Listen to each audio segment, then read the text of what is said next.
हाँ, आकाशवाणी का एक केंद्र आकाशवाणी ऑल इंडिया रेडियो की सिग्नेचर ट्यून के साथ प्रारंभ हो रहा है और साथ ही प्रारंभ हो रहा है एक और वीडियो जिसमें लेकर आया हूँ एक और महत्वपूर्ण जानकारी, ऐसी जानकारी जो आपको YouTube ही नहीं इंटरनेट पर भी आसानी से ढूंढे नहीं मिलती और यदि मिल जाती है तो समझ में नहीं आती।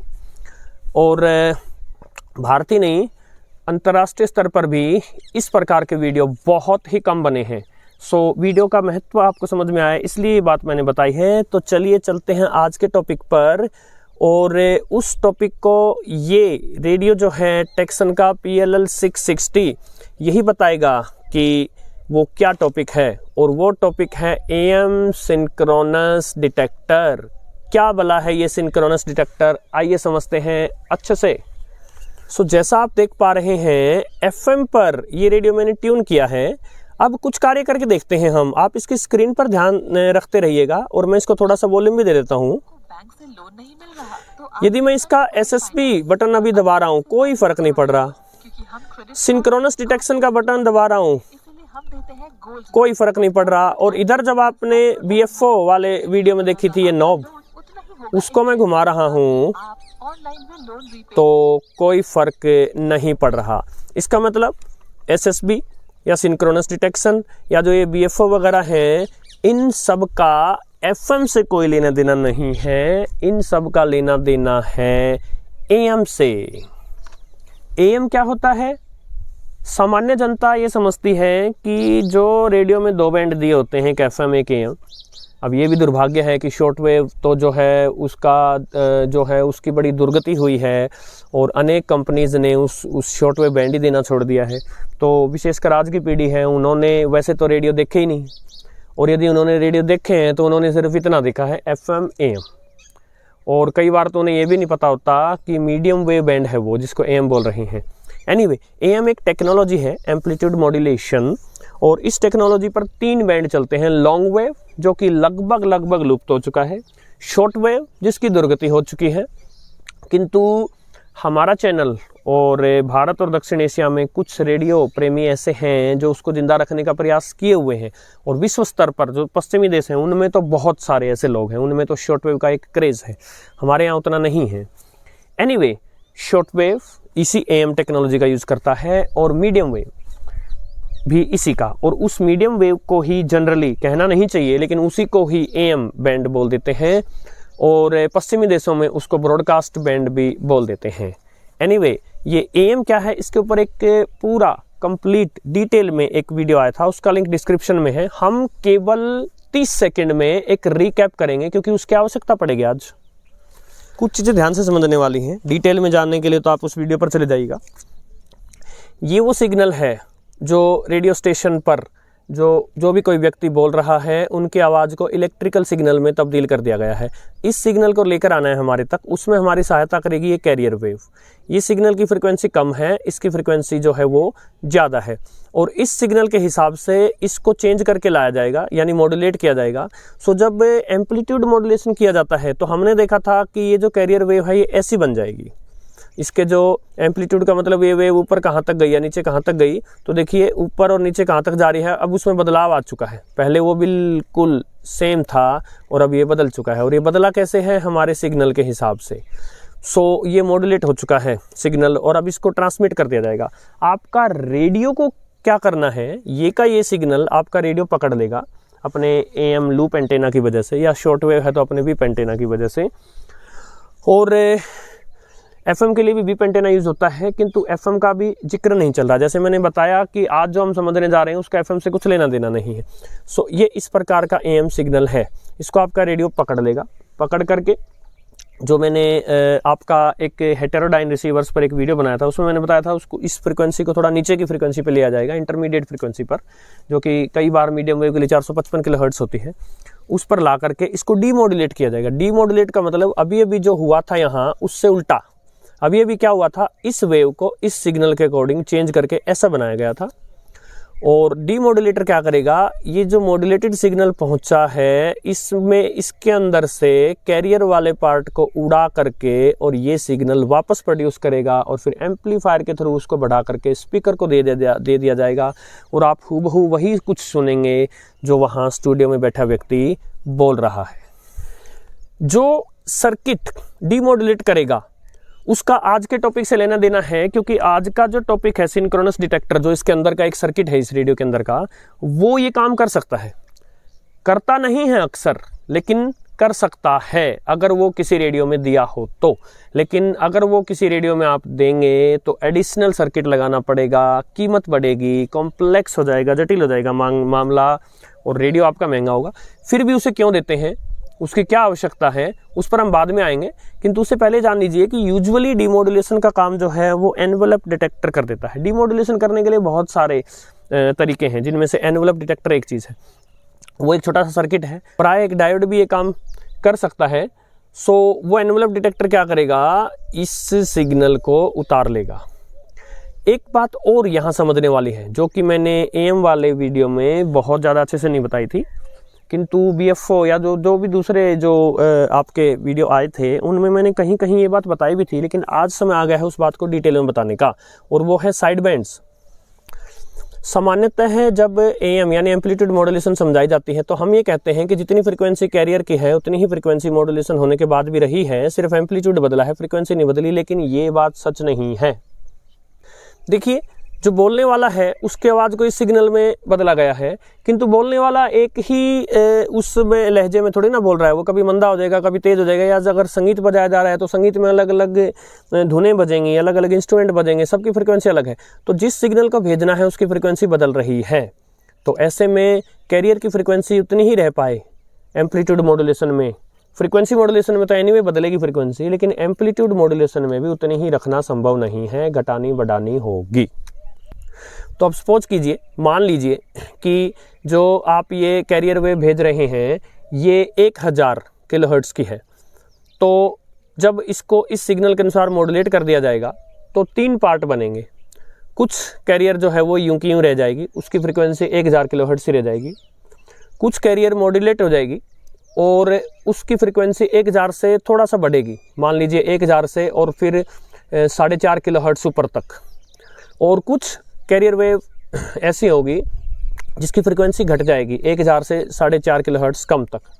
अब जो ये बढ़ेगी वो भी एक प्रकार का एक बैंड बन गया, बैंड होता है फ्रीक्वेंसीज की रेंज, और जो घटेगी वो भी एक रेंज बन गई।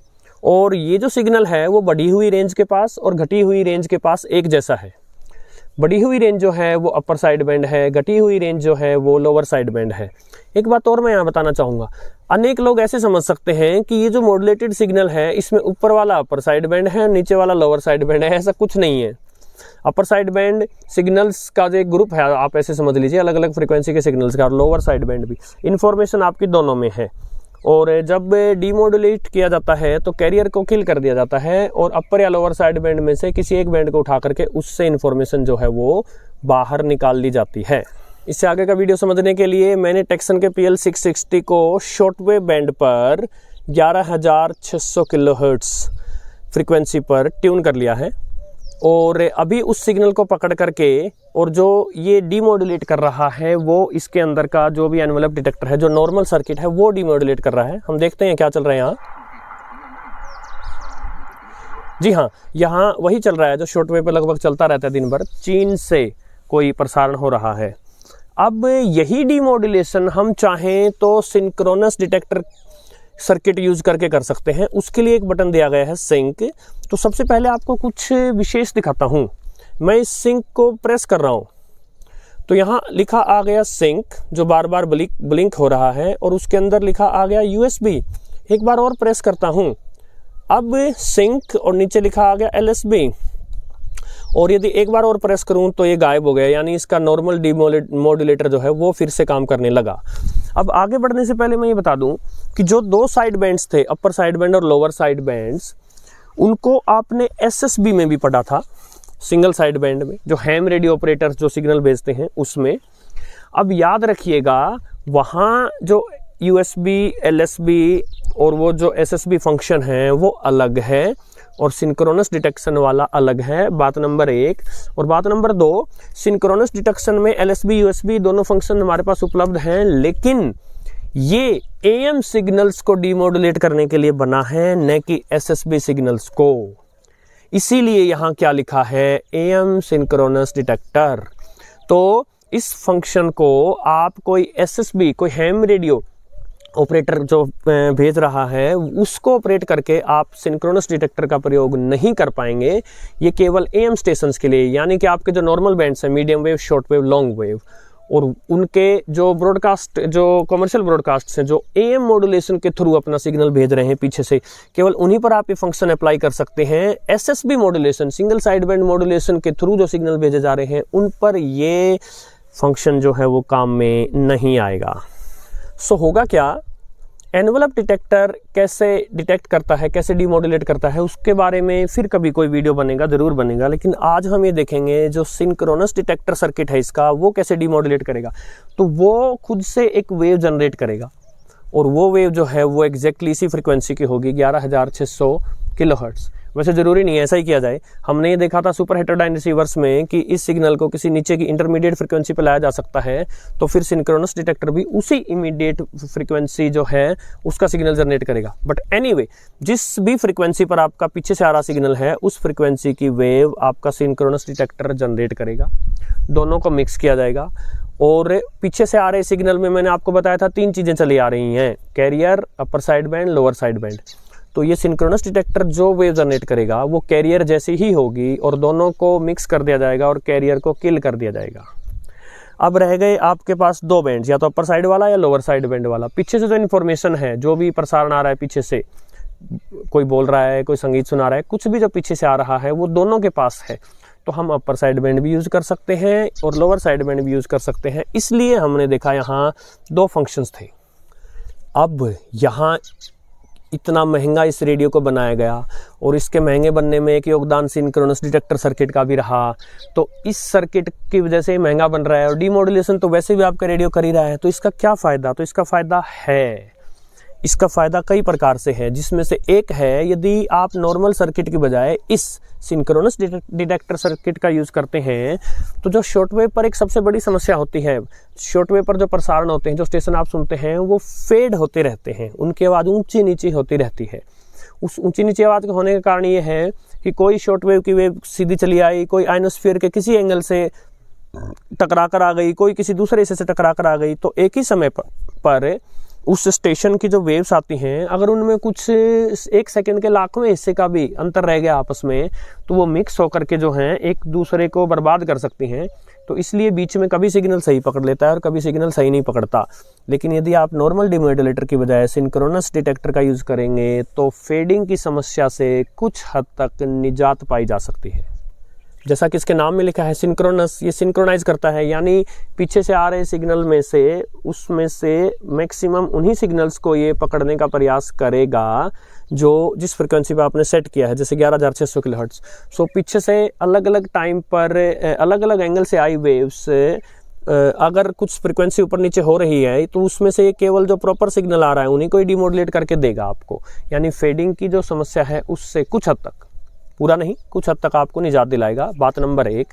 बात नंबर 2, इसका एक और बड़ा अच्छा यूज़ हो सकता है।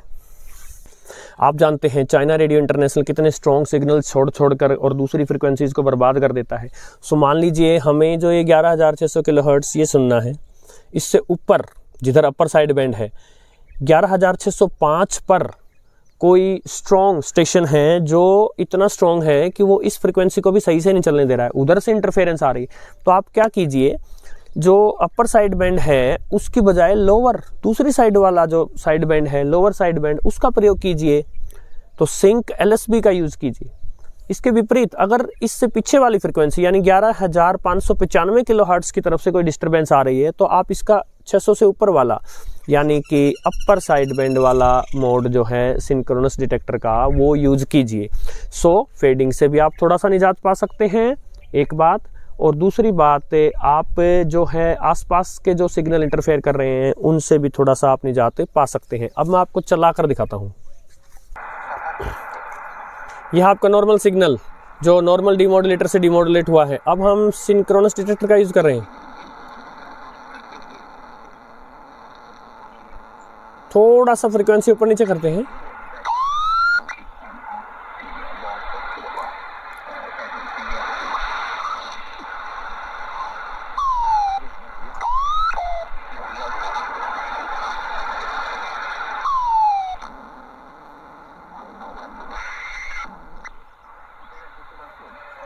अब देखिए ये 11,602 पर ही साफ चला रहा है। वो इसलिए क्योंकि जो ये DSP बेस्ड रेडियो नहीं होते, DSP में जो डिजिटल सिग्नल प्रोसेसिंग चिप है वो बड़े अच्छे से सब कुछ करके देती है, लेकिन वो एनालॉग रेडियोस जिनका डिजिटल डिस्प्ले है, इनमें ये डिस्प्ले एक्यूरेटली, हालांकि देखिए इसमें PLL सिंथेसाइज्ड रिसीवर का सर्किट का भी यूज़ किया गया है, जो कि मैंने किसी दूसरे वीडियो में आपको बताया था। उसकी वजह से इसको एग्जैक्टली एक्यूरेटली फ्रीक्वेंसी डिस्प्ले करनी चाहिए, लेकिन फिर भी 2 किलोहर्ट्ज़ का अंतर आ रहा है। सो जो 11,602 दिखा रहा है वहाँ पर 11,600 पकड़ा जा रहा है। सो अभी सिंक USB का यूज़ किया हमने, ऐसा सुन रहा है। अब एक बात और, ये अपर साइड बैंड का यूज कर रहा है, यानी अगर हम लोअर साइड में चलें तो सिग्नल को एकदम डेड कर देगा, उधर से कुछ नहीं आने देगा। देखिए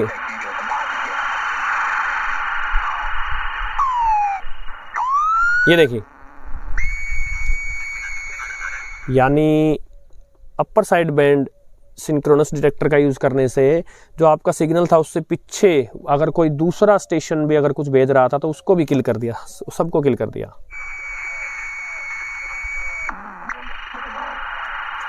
अगर आप LSB का यूज कर रहे हैं तो अब इससे ऊपर वाले को डेड कर देगा। थोड़ा सा ऊपर चल के देखते हैं, ये देखिए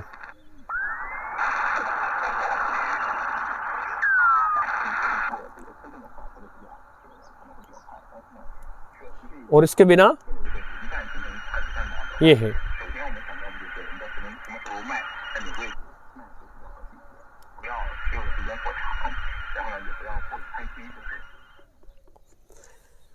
आशा है ये जानकारी से भरा वीडियो आपको पसंद आया होगा और संभवतः आपको इसको और जो इस जैसे जो गंभीर विषयों पर बने हुए वीडियो हैं उनको 2 बार या 3 बार भी आपको देखना पड़ सकता है।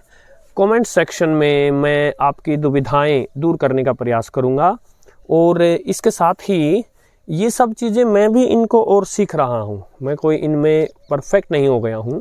सो किन्हीं भी त्रुटियों के लिए मैं क्षमा प्रार्थी हूँ।